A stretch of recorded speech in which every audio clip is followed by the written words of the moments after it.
전 늘 그 2000년부터 2005년까지 참으로 지금 생각해 보면 부족한 게 많았는데 전도사 때부터 부목사까지 우리 성도님들 또 우리 장로님들 우리 목사님 격려해 주시고 그래서 그때 참 이렇게 부족했지만 사역을 했습니다. 지금 또 이렇게 떠나서 다른 교회 담임도 하고 다른 교회에 있지만 늘 제 한켠에는 한쪽 어느 부분은 주님의 교회 belong to 주님의 교회 소속돼 있는 그런 마음들이 늘 있습니다. 그래서 늘 고향과 같고 늘 생각하고 또 그렇습니다. 그래서 오늘 이렇게 와서 보니까 우리 장로님들도 계시고 또 이렇게 처음 뵙는 분들도 계시고 또 너무 반갑습니다. 그리고 더 많이 교회가 안정되고 더 영적으로 더 이렇게 성숙하고 무르익고 이런 모습들 소식들 듣고 그러니까 너무 반갑습니다. 감사합니다.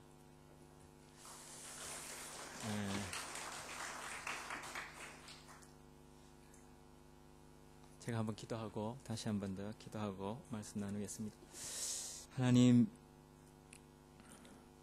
하나님의 놀라운 은혜와 사랑을 감사합니다. 참 부족하고 죄 많고 하나님 보시기에 잘한 것 없는 저희를 늘 하나님께서 참 격려해 주시고 위로해 주시고 힘 주셔서 주님의 자녀로 살아가게 하시니 감사합니다. 오늘도 아버지 하나님 주의 말씀 같이 나눌 때 정말 아무것도 내세울 것 없는 저희에게 하나님의 마음을 주시고 또 하나님의 말씀이 우리 마음에 새겨지도록 아버지 하나님 참 우리를 강권하여 주시고 특별히 참 이 자리 가운데 우리의 마음이 주님께 향하는 귀한 예배 될 수 있도록 역사하여 주시옵소서. 예수님의 이름으로 기도드립니다. 아멘. 여호수아서의 주인공은 누굽니까? 하나님이죠. 물론 하나님인데 여호수아서의 주인공 여호수아죠.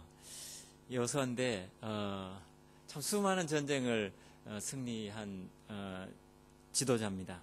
모세 이후에 이스라엘 백성들을 이끌었던 참 위대한 지도자고 참 뛰어난 그 지도자인데 그 여호수아 못지않게 여호수아서에서 이렇게 긴장을 차지는 않지만 가려져 있는 인물 하나가 있는데 바로 갈렙입니다. 갈렙. 우리 잘 아는 대로 케일렙, 갈렙. 갈렙은 여호수아서에 그렇게 많이 드러나 있지 않는 인물인데 생각해 보면 정말 중요한 인물이고 정말 믿음의 사람인 것 같습니다. 오늘 이제 갈렙을 통해서 세 가지 은혜를 나누려고 합니다. 갈렙이 가졌던 생각, 또 갈렙이 가졌던 그 믿음 이런 것들 가운데 세 가지를 살펴보면서 같이 이 수요예배 가운데 은혜 나누고자 합니다. 첫 번째는 갈렙은 참 하나님의 관점에서 모든 상황을 바라봤던 사람인 것 같습니다. 하나님의 관점에서 일어나는 모든 문제를 봤던 것 같습니다. 오늘 이 본문에 보면 이제 갈렙이 여호수아에게 이 산지를 내게 주소서, 유명한 구절이죠. 유명한 말씀인데 이 산지를 내게 주소서 이 말을 하기까지 사실은 45년 전으로 돌아갑니다. 45년 전에 이제 모세가 가나안의 정탐을 보낼 때 12정탐꾼 중에 여호수아와 갈렙이 들어갔죠. 여호수아는 에브라임 지파의 대표였고 갈렙은 유다 지파의 대표로 갔습니다. 그래서 정탐 보고를 우리 해올 때 열 정탐꾼의 보고는 무엇이었습니까? 그곳은 정말 젖과 꿀이 허니와 밀크가 이렇게 넘친 뉴질랜드 땅인 것 같아요. 가나안 땅이 그런 곳인데 풍성한 열매가 있고 그렇지만 그곳에 네피림이 있다, 거인이 있다. 그래서 그들 보기에 우리는 메뚜기와 같아. 그렇게 열정탐꾼 보고했고 우리 여호수아와 갈렙은 그렇게 안 했죠. 오히려 하나님이 우리와 함께 하실 거다. 그렇게 하고 우리가 볼 때 오히려 믿음으로 나아가면 그들은 우리의 밥이 될 것이다. 이렇게 보고를 했습니다. 여호수아와 이 갈렙, 특히 또 이 오늘 말씀에서 이제 갈렙을 보면 하나님의 관점에서 문제를 바라본 거죠. 하나님의 관점에서 상황들을 해석을 했습니다. 그러니까 열 정탐꾼이 우리는 메뚜기다라고 할 때 두 명의 갈렙과 여호수아는 그들은 우리의 밥이 될 것이다. 똑같은 상황인데 이렇게 했습니다. 이 열 정탐꾼의 보고 때문에 이스라엘 백성들이 10일이면 들어갈 가나안 땅을 40년을 방황하게 됩니다. 이것을 볼 때 참 사건을 우리가 어떻게 해석하느냐가 참 중요합니다. 그래서 인생은 해석이 중요하다 이런 말 종종 하지 않습니까? 같은 상황을 놓고 어떻게 해석하느냐, 어떻게 내 관점을 가질 것이냐, 그것이 참 중요합니다. 이 믿음이 없으니까 가나안 땅을 주질 않는 거예요. 하나님은 이렇게 훈련시키셔서 믿음을 만드시고 선물을 주시는 것 같습니다. 믿음이 없으면 이 축복을 누리지 못하는 것 같습니다.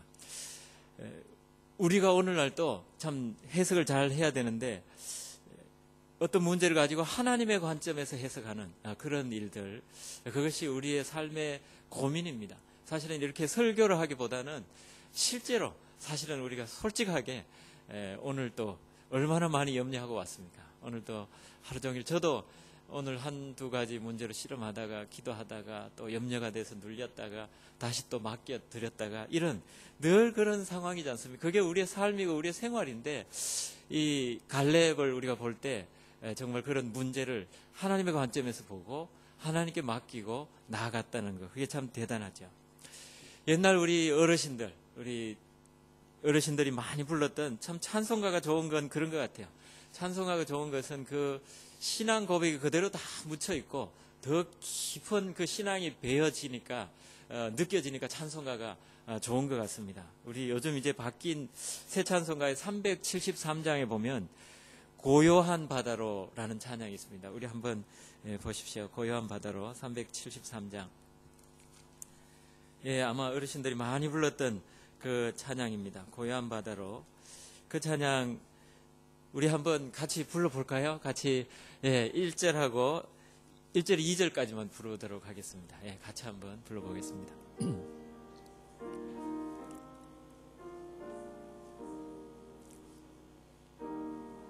요한 바다로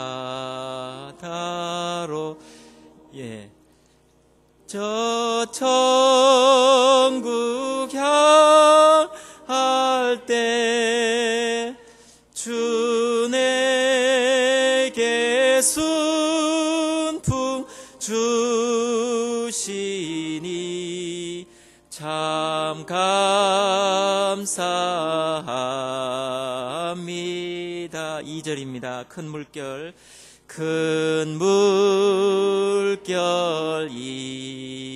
일어나 나 쉬지 못하나 이 풍랑으로 인하여 더 빨리 갑니다.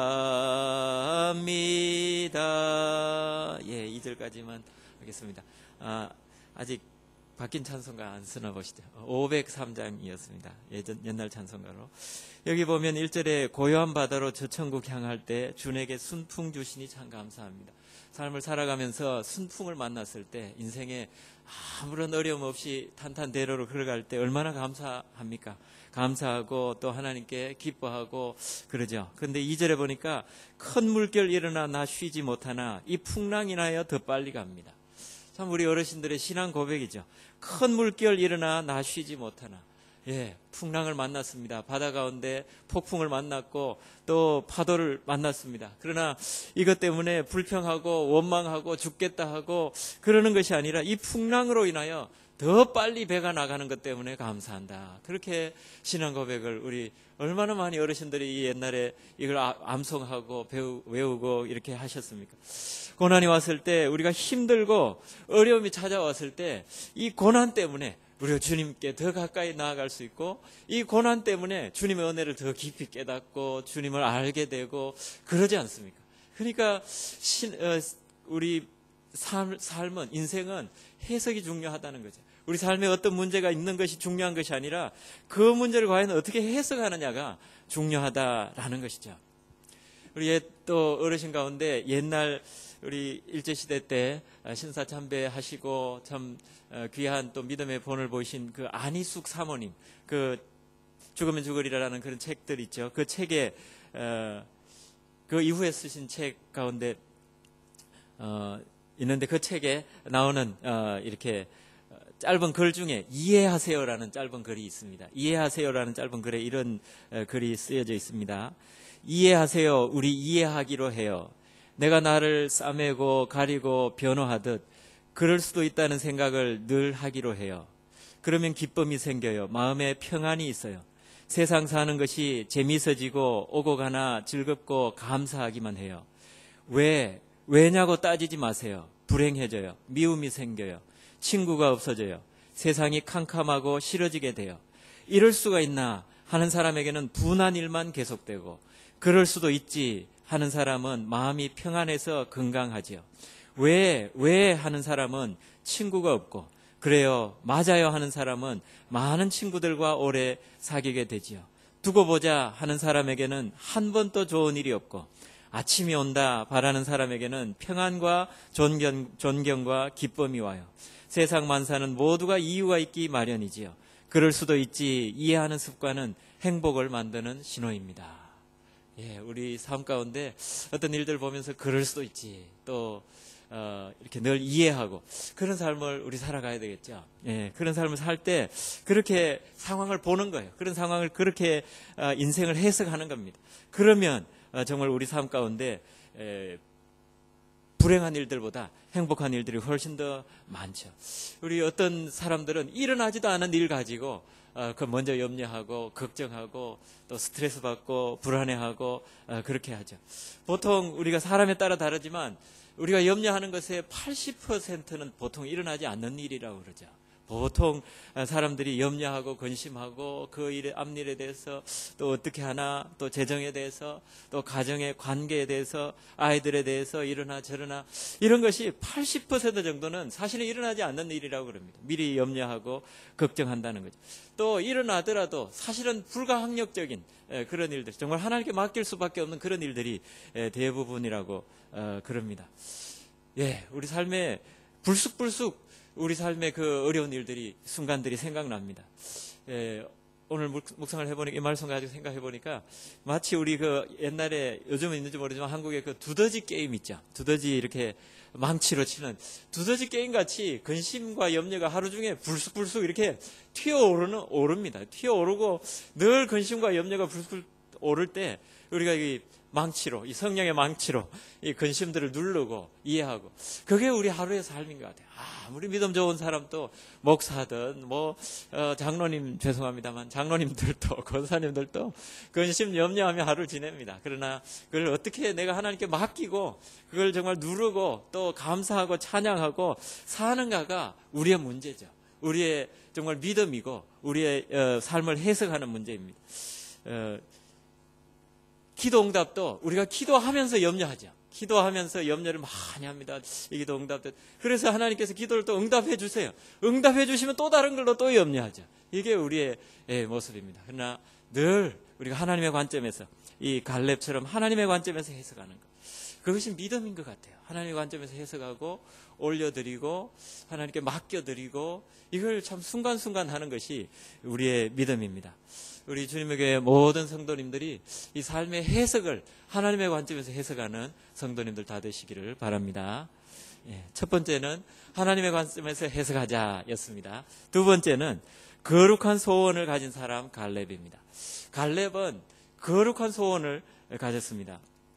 지금 여호수아가 이스라엘 백성들 가운데 이 31개의 나라들을 정복하고 왕들을 물리치고 난 다음에 아직도 남은 가나안 땅의 많은 땅들을 이미 지금 또 정복하지 않았지만, 그러나 땅 분배를 먼저 합니다. 땅 분배를 하고 이제 지파들이 직접 정복해 갈 수 있도록 그런, 이제 여호수아가 늙었기 때문에, 나이 많았기 때문에 이제 그 일을 직접 이제 지파들에게 맡기는 그 일을 합니다. 근데 가장 먼저 누가 얘기하는가 하면, 가장 먼저 갈렙이 나와서 이 산지를 내게 주소서, 그 얘기를 하는 겁니다. 이 갈렙의 나이가, 연세가 85세라고 그러죠. 이 정탐꾼으로 처음 갔을 때 40세였는데 45년이라는 시간이 훌쩍 지나가 버렸습니다. 지나갔습니다. 그러나 이 갈렙은 자기는 여전히 건강하다. 여전히 내가 출입하는데 강건하다. 이렇게 얘기하죠. 85세인데 강건하다. 정말 강건함에 이렇게 하나님 축복으로 강건했을 텐데, 그러나 전쟁에 나갔을 때 젊은 사람들과 같이 않겠죠. 제가 생각해 보니까 갈렙에겐 초이스가 여러 가지가 있을 수 있었습니다. 갈렙을 생각해 보면 85세에 누가 현역에서 은퇴한다고 해도 누가 뭐 은퇴한다고 얘기를 하겠습니까? 85세에 은퇴해도 되고, 또 그렇게 어렵고 험한 땅, 여기 지금 헤브론을 달라고 그러는데 헤브론이 산간지대입니다. 산악지대고 어렵고 험난한 그런 땅입니다. 근데 그 험한 땅을 갈렙이 꼭 달라고 하지 않아도 됩니다. 그냥 편안한 땅, 좀 정복하기 쉬운 땅을 주십시오. 그래서 이제 내가 그걸 정복하고 내가 거기에서 우리 자손과 우리가 살겠습니다 해도 되는데, 갈렙은 꼭 뭐라고 하는가 하면, 오늘 말씀 다시 한번 봅시다. 12절 말씀을 우리 같이 다시 한번 읽어봅시다. 12절 말씀 시작. 그날에 여호와께서 말씀하신 이 산지를 그날에 들으셨거니와 그곳에는 아낙 사람이 있고 그 성읍들은 크고 견고할지라도 여호와께서 나와 함께 하시면 내가 여호와께서 말씀하신 대로 그들을 쫓아내리다 하니. 이 산지를 내게 주소서 하고 당신도 그날에 들으셨거니와, 이것은 이제 모세가 얘기한 9절에 나오는 건데, 모세가 약속을 했습니다. 네가 밟는 땅은 다 네와 네 자손에게 주겠다 그랬지, 꼭 헤브론 땅을 내가 너에게 주겠다, 너가 꼭 헤브론 땅을 정복해야 된다, 그렇게 얘기하지 않았습니다. 그러나 이 갈렙의 마음에는 헤브론 땅을 정복해야 되겠다. 왜냐하면 그곳에는 아낙 자손 거인들이 있고 그 성읍은 크고 견고한데 그 땅을 정복해야 되겠다. 왜 하필 갈렙이 이 어려운 땅을 달라고 했겠습니까? 나이 연세 85세.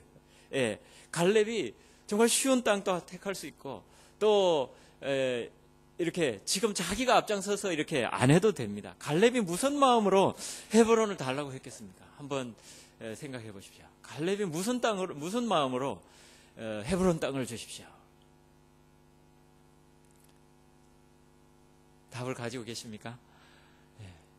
민수기 아까 봤던 그 말이 힌트입니다. 민수기에 나온 대로 이 모세가 정탐꾼을 보냈을 때 이 10명의 정탐꾼과 반대로 10명의 정탐꾼은 가나안 땅에는 네피림이 있습니다. 거인들이 있습니다. 그들과 비교해보니 우리가 메뚜기 같습니다. 이 마음이에요. 갈렙이 그걸 생각했습니다. 정말 그런가? 정말 자신이 이 45년 전에 고백했던 대로 하나님이 함께 하시면 그들이 우리의 밥이 되는가? 그걸 시험해 보는 거죠.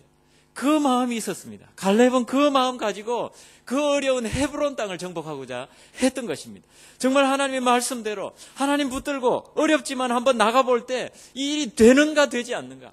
이 일이 정말 역사하는가? 정말 하나님의 믿음을 붙들고 나아가는 그 일이 정말 하나님께서 해주실 건가 말 것인가? 내 평생에 그것을 한번 체험해보자 해보고 싶은 마음이 이 마음이라고 생각합니다. 이것은 참 거룩한 소원이었던 것 같습니다. 거룩한 소망입니다. 가나안 땅에 들어가서 정말 그 아낙 자손, 그것 때문에 겁을 먹고 이스라엘 백성들 10명의 정탐꾼의 말을 듣고 이스라엘 백성들이 안 된다고 하고 모세와 또 정탐꾼들을 치려고 할 때, 그때 하나님께서 이제 화를 이렇게 진노를 하시고 40년간 광야에 방황하게 되었는데, 40년간 방황하게 됐는데, 정말 하나님, 우리가 믿음을 가지고 나아갈 때 저 어려운 땅을 정복할 수 있겠습니까? 하나님, 내가 저 어려운 땅을 한번 정복해보고 싶습니다. 이게 간절한 소망이고 거룩한 소망입니다. 정말 믿음의 소망이고 하나님만 붙들고 나아가겠다는 그런 영광스러운 소망입니다. 우리는 너무나 대체로 우리 인생을 쉽게 살려고 하는 생각들이 있습니다. 편안한 것이 은혜고 쉬운 것이 은혜고 그러지 않을 수 있습니다. 쉬운 길만 은혜가 아닙니다. 어려움이 있지만 그것이 하나님께서 가라고 하시는 길이면 가야 하는 겁니다. 어렵지만 우리 앞에 난관이 있지만 그러나 하나님의 뜻이면 나아갈 때 하나님께서 또 해주십니다. 가장 힘든 적을 물리쳐서 하나님의 이름이 얼마나 크신지 하나님의 이름을 선포하고 가나안 땅 가운데 가장 어렵다라는 그 네피림 거인들이 사는 그 헤브론 땅을 비록 나이가 많지만 정복해서 이스라엘 백성들에게 희망을 주고 하나님이 살아계신다는 걸 보여주고, 그래서 이 산지를 내게 주소서라고 말했던 것입니다. 여러분, 갈렙이 참 거룩한 소망을 가졌습니다. 그의 소원대로 여호수아가 갈렙 그 헤브론 땅을 주었습니다. 그래서 갈렙은 그 지파를 데리고 가서 그 땅을 정복했습니다. 그 땅을 정복하고 또 이렇게 그 후손들에게 나눠지고 또 다른 땅을 정복하고 그런 일들을 갈렙이 했습니다. 성도 여러분, 우리 가운데 하나님을 향한 거룩한 소망이 있습니까? 아마 대부분은 나름대로 간직하고 있다고 생각합니다. 근데 정말 하나님의 뜻인데 정말 어려운 그런 소망들, 그런 게 있습니까? 하나님을 위해 뭔가 내 인생을 해보고 싶은 그런 마음들이 대부분 다 있을 텐데, 그러나 어려운 그런 일들, 그러나 하나님 붙들고 나아갈 때 그런 소망들, 우리 인생 가운데 한번 이루고 싶은 그런 소망들, 그런 것이 있어야 된다고 생각합니다. 갈렙처럼 거룩한 소망을 가지고 살아야 된다고 생각합니다.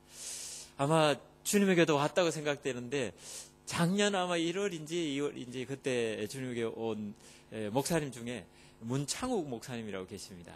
여러분 혹시 기억하실지 모르겠습니다. 제가 그 문창욱 목사가 제 친구 목사인데, 신학교 동기 목사인데요. 제가 작년에 한국에 잠깐 나갔을 때 그 문창욱 목사를 부산에서 만났습니다. 부산의 큰터교회라는 교회 담임하고 있는 목사인데, 큰터교회가 한국에서 아주 요즘 떠오르는 그 선교 모델로 떠오르는 교회입니다. 아마 작년에도 좀 들으셨을 겁니다. 선교사를 100명을 후원하는 교회죠. 그리고 선교사 100명 가운데 33명을 파송 선교사입니다. 그러니까 우리 교회, 주님의 교회 원선희 선교사님처럼 파송 선교사, 생활을 책임지는 선교사를 33명을 파송을 했습니다. 그리고 나머지 이제 70여 명은 이제 협력 선교사죠. 그래서 이제 10만 원, 20만 원 이렇게 돕고, 그 33명은 파송 선교사입니다. 그러니까 재정이 어마어마하죠. 한 달에 나가는 선교비가 3,200만 원이라고 합니다. 그러니까 한 달에 3,200만 원이 선교비로 나가고 3만 불이죠. 뉴질랜드 돈으로 하면 3만 불 이상이 나갑니다. 아마 주님의 교회 출신인 강혜영 선교사도 저희 교회도 돕지만 또 여기서 한국에서도 조금 이렇게 후원하는 선교사로, 협력하는 선교사로 돕고 있더라고요, 보니까. 근데 그 교회가 그러면 큰 교회라고 생각하죠. 이 100여 명의 선교사를 돕는. 제가 가보니까 전 교인이 70명이에요. 교인이 70명에 한 달에 3,200만 원 선교비로 보냅니다. 제가 놀랬죠. 그래서 그 친구와 밤늦게까지 얘기를 했습니다. 밤늦게까지 그 친구 집에서 이제 얘기를 같이 하는데, 어떻게 그렇게 할 수 있냐, 도대체 뭐 정신이 있는 거니 없는 거니 이렇게 얘기하고 그랬습니다. 그런데 밤늦게까지 얘기하는데 그 친구 말은 그냥 처지일관 그랬습니다. 아주 하나밖에 모르는 친구거든요. 그냥 하나님 뜻이면 그렇게 하는 친구인데, 교회 본질이 뭔가 그러더라고요. 교회 본질은 영혼 구원하고 선교하는 거라면, 분명히 그게 하나님께서 말씀하신 명령이고, 그러면 그 말씀에 순종할 때 하나님이 책임져 주신다는 그 마음뿐이었대요. 신학교 3학년 때 교회를 개척했습니다. 제가 알기로 신학교 3학년 때 개척을 했습니다. 근데 어렵게 개척을 했죠. 90년대 말 IMF 때 개척을 했습니다. 그러니까 그러면서 이제 15년간 하나님이 얼마나 신실하게 자기 교회에 여러 가지를 채워주시고 그랬는지 계산하지 않는답니다. 누가 선교사를 소개해주면 그냥 그 선교사 인터뷰하고 그 선교사를 파송할 것 같으면 파송하고, 그 선교사와 협력할 것 같으면 협력하고, 그렇게 했답니다. 그렇게 하니까 정말 대책 없는 그런 일들을 참 많이 했는데도 불구하고 그 교회 하나님께서 지금까지 15년 동안 신실하게 재정을 채워주시더라는 겁니다. 그 교회에 특별히 부자들이 많은가? 그게 아니랍니다. IMF 때 그 부산의 용두산 공원인지 거기서 이렇게 있으면 그 노숙자들, 또 실업자들, 그 사람들이 같이 이렇게 있대요. 그 사람들하고 같이 개척을 했습니다. 그러면서 이제 교회에 모여서 개척을 하기 시작했는데, 점점 이제 하나님께서 이런 일들을 하니까 그 사람들의 가정이 살아나고 회복되면서, 심지어는 한 가정에 선교사 1명을 파송하는 데가 있답니다. 한 가정이 선교사 1명을 매달 후원하는 거예요. 굉장하죠. 그러니까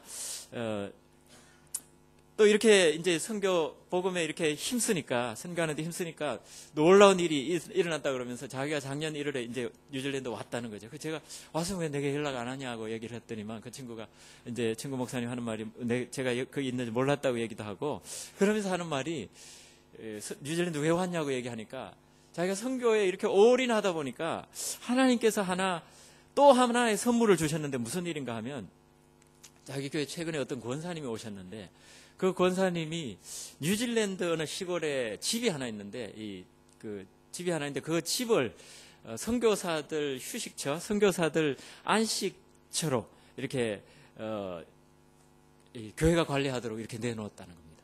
근데 그게 그런 데가 있냐고, 그게 어디냐고 이렇게 보니까 재작년까지 아마 한우리교회에서 관리했던 보베쉼트라는 데어리 플레이스에 있는 보베쉼트 혹시 아십니까? 그거예요. 그 권사님이 한울교회에 있다가 이제 한국으로 들어가시면서 어떻게 연결이 돼서 부산의 조그마한 교회, 그 교회에 연결이 된 거예요. 연결이 돼서 그 권사님이 100여 명의 선교사들, 정말 그 많은 선교사님들이 쉼 없이 이렇게 사역하는데 잠깐이라도 한 달이라도 뉴질랜드 속에 가서 쉬겠다면 그 안식처로 이렇게 하라고 그걸 전권을 다 줬다는 거예요. 그래서 자기가 이제 그걸 한번 보러 이렇게 왔다. 그 얘기를 작년에 제가 들었습니다. 참으로 놀랍죠. 제가 보면서 선교에 이렇게 올인하니까, 정말 하나님 앞에 이렇게 올인하니까 하나님께서 또 이 친구를 사용해 주시는구나, 그런 생각을 했습니다. 참 많이 도전받고 참 거룩한 소망, 한국교회 새로운 도전이, 아무리 작은 교회라고 선교 못하고 작은 교회가 큰 교회 돼야 선교한다, 큰 교회 돼도 선교 안 할 수가 있습니다. 작은 교회여도 선교할 수가 있고 그렇습니다. 정말 우리가 뉴질랜드에 살면서도 정말 거룩한 소망을 가져야 하는 것입니다. 뉴질랜드가 우리가 아는 대로 이제 후기 기독교 사회가 되어버렸습니다. 이제 기독교가 점점 이렇게 쇠퇴해가는 이러한 때 하나님께서 어떻게 대한민국에, 한국에 잘 지내고 있는 저희들 어느 날 마음을 요동시키셔서 이곳에 살게 했는지 우리가 알 수 없어요. 그러나 이 땅 가운데 무슨 의미가 있지 않겠습니까? 선교 학자 가운데 영국의 학자예요. 영국의 학자이고 이 인도의 선교사로 오랫동안 있다가 영국으로 다시 돌아온 웨슬리 뉴비긴이라는 사람이 있습니다. 웨슬리 뉴비긴이라는 그 선교학자고 성공회 목사님이고 성공회 목사고 감독이고 그랬던 사람이 있습니다. 웨슬리 뉴비긴이라는 사람이 이제 자신이 영국에서 인도 선교사로 갔어요. 인도 선교사로 갔는데 인도 선교를 잘하고 이제 나의 연세가 들어서 이제 영국에 돌아와 보니까 깜짝 놀랐는데 자기는 선교지가 인도인 줄 알았는데 선교지가 영국이라는 겁니다. 영국이 선교지가 되어 있더라는 겁니다. 이제는 영국에 와보니까 영국에 기독교인들이 많지 않더라는 겁니다. 영국은 문화기독교가 됐더랍니다. 문화기독교라는 것은 뭐냐면 그 표현대로 겁니다. 안고 없는 찐빵이에요. 안고 없는 찐빵. 그 속에 정말 복음이 있거나 살아있거나 예수 그리스도를 진심으로 만나고 그 신앙 고백이 분명한 그런 기독교가 아니라 문화만 남아있는 기독교. 이제 사회가 참 좋고 기독교적인 정신이 들어가 있고 장례 치르고 결혼하고 이럴 때 기독교적인 그 문화는 남아있으나 기독교인들은 없더라는 거예요. 또 모슬렘들이 얼마나 많아졌는지 영국 땅 가운데 이제 모슬렘들이 많아져서 어떤 선교사님들은 그렇게 얘기해요. 50년 안에 유럽이 모슬렘 국가가 된다는 거예요. 아이들은 점점 많이 낳지 않는데 이제 모슬렘들은 뭐 일부 다처제로 마음껏 낳으니까 이제 50년 전에 그냥 판도가 바뀌어서 유럽은 모슬렘 국가가 다 될 것이다. 그렇게 예언하는 또 선교 단체들도 있고 그렇습니다. 이러한 때 뉴질랜드도 예외가 아니죠. 점점 이 기독교의 쇠퇴기에 기독교 이 후기 기독교 사회에 우리를 하나님께서 옮겨 놓으셨습니다. 정말 우리가 여기서 잘 먹고 잘 살고 여생을 편안하게 지내고 정말 그러라고 우리를 이 땅 가운데 보내셨을까요?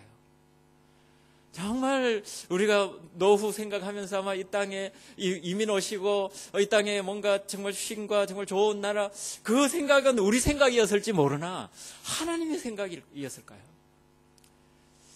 우리를 그냥 아무 일 없이 그냥 편안하게 여기서 뭐 이렇게 잘 지내다가 하나님 잘 지내다가 왔습니다. 뉴질랜드 이민 가서. 그걸 하나님이 우리 하나님 만났을 때 그런 고백을 원하실까요? 분명히 무슨 이유가 있을 겁니다.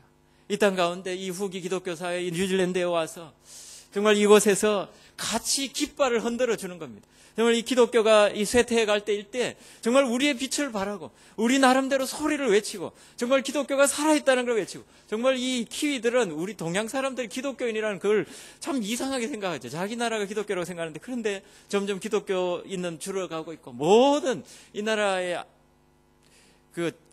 순복음을 제외한 모든 교단이 고잉 다운하고 있죠. 자, 모든 교단이 지금 마이너스, 문 닫는 교회들이 얼마나 많은지 모릅니다. 그런 이러한 때 우리가 정말 깃발을 흔들어야 되죠.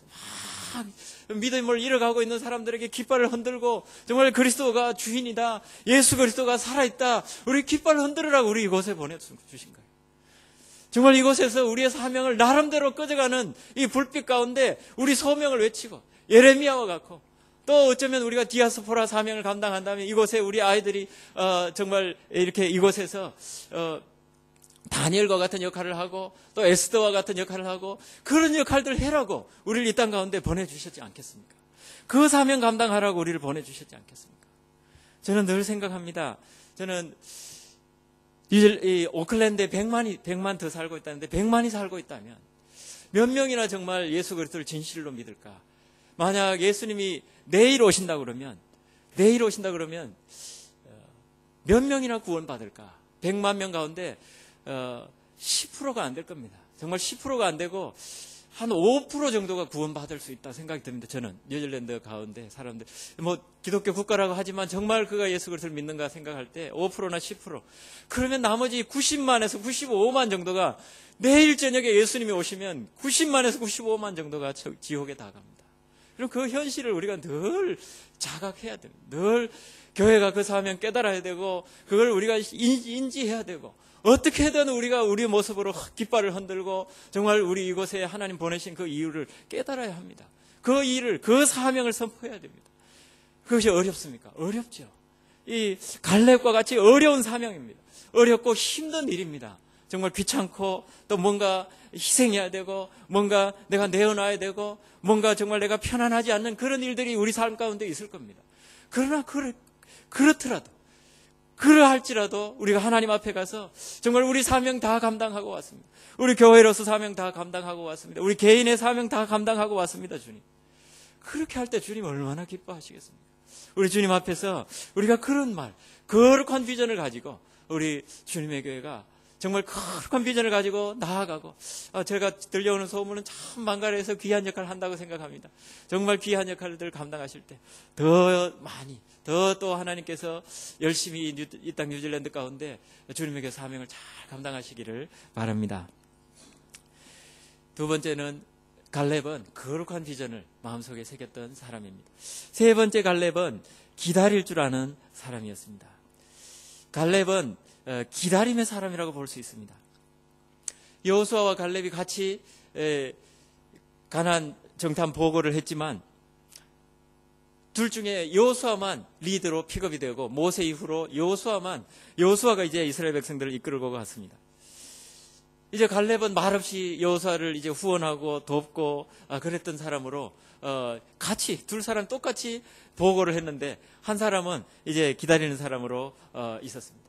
45년을 기다렸습니다. 여러분, 45년을 이제 정말 자신이 이렇게 생각하고 목표했던 그 계획을 이렇게 얘기하기 위해서 45년을 기다렸습니다. 갈렙은 기다림의 사람입니다. 어떻게 생각해 보면 믿음은 기다림 아닙니까? 믿음은 기다리는 것입니다. 믿음은 우리가 인내하고 기다리는 것. 믿음은 처음부터 끝까지 기다리는 것 같아요. 믿음이 금방 이루어지지 않죠. 믿음은 열매가 생기는 것인데, 우리가 믿음이 있다라고 할 때 기다림이 있는 것을 얘기를 합니다. 기도가 이루어질 줄로 기다리고 그렇게 하는 것입니다. 우리가 기도하고 그 기도가 우리의 기도 말대로 이루어진다는 것은 아니죠.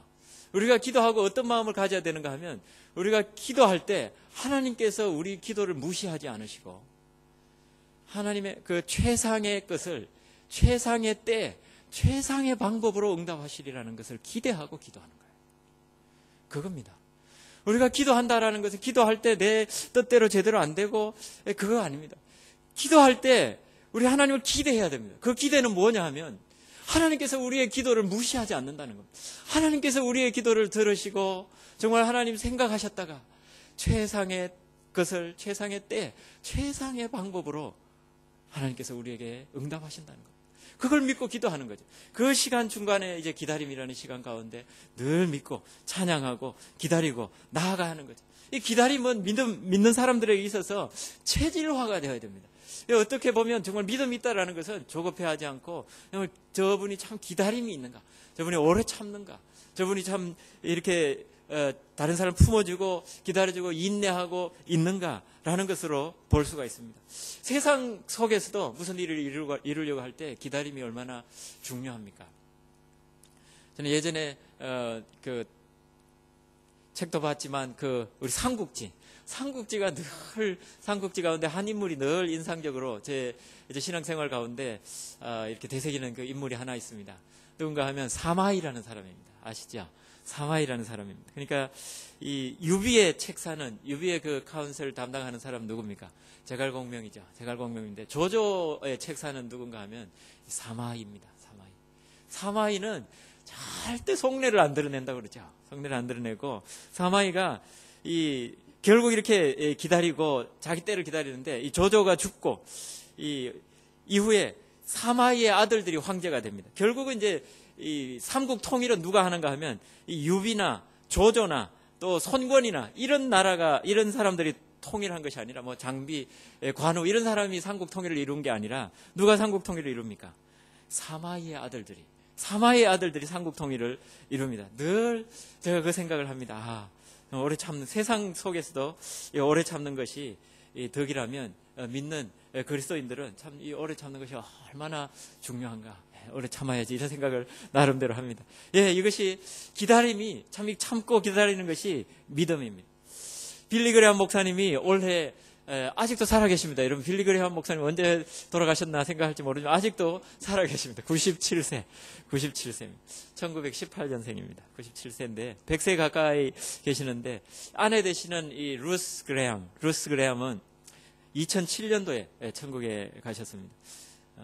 빌리 그레함 목사님과 이제 64년을 같이 사시다가 천국에 먼저 가셨는데 빌리 그레함 목사님이 세계 185개국을 다니면서 무려 2억 명이 넘는 사람들에게 복음을 이렇게 직접 전달했다고 그래요. 방송으로 전달하는 거 말고 직접 전달한 사람의 수가 2억 명이라고 그럽니다. 세계 185개국 사람들에게 이렇게 전달했던 복음을 들었던 사람들이 그렇게 많다고 그럽니다. 늘 바깥을 다니죠. 바깥을 다니시고 전 세계 복음하고. 그러니까 그 가정이 어떻게 됐겠습니까? 물론 같이 이렇게 사모님 같이 가셨을 수도 있는데 또 그러지 않고 부부싸움을 많이 했지 않겠습니까? 제가 가정에 대한 어떤 책을 보는데 이 루스 그레함, 빌리 그레함 목사님의 아내 되신 루스 그레함이 쓴 어떤 책입니다. 그 책에 이런 얘기를 해놨습니다. 결혼해서 한동안은 이 루스 그레함 아내가 이 빌리 그레함을 바꿔보려고 막 여러 가지 노력을 했다고 합니다. 막 잔소리도 하고 막 이렇게 다 우리가 하는 대로 이렇게 다 했는데 안 되더랍니다. 안 되면서 어느 날 깨달은 것이 그거랍니다. 어느 날 깨닫고 이 깨달음을 깨닫고 막 그야말로 영어로 그렇게 Great day, 이 정말 아주 놀라운 날이 되었다고 그렇게 얘기합니다. 영어로 이렇게 얘기합니다. To change Billy is God's job.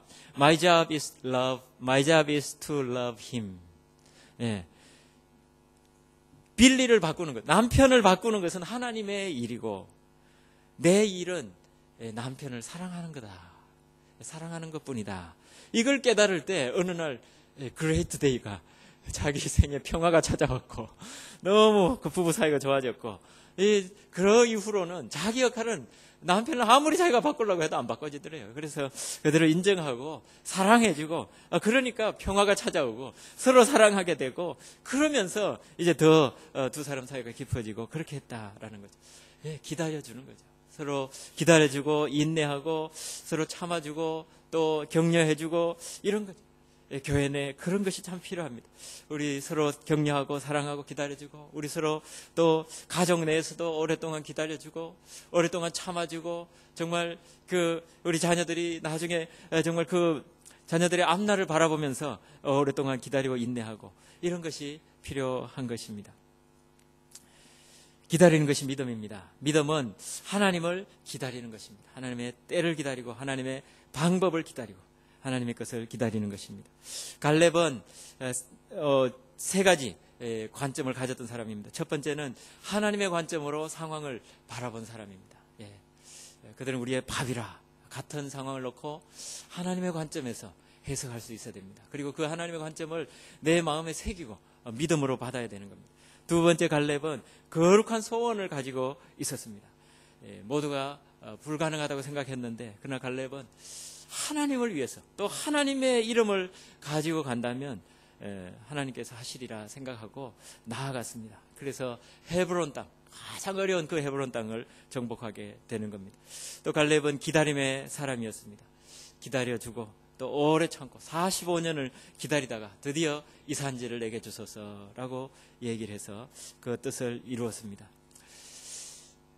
사랑하는 성도 여러분, 우리 같이 이 갈렙 여호수아서의 이 부분만 나오는 이 짧은 부분 나오지만 얼마나 여호수아서의 중요한 인물이고 믿음의 사람인지 모르겠습니다.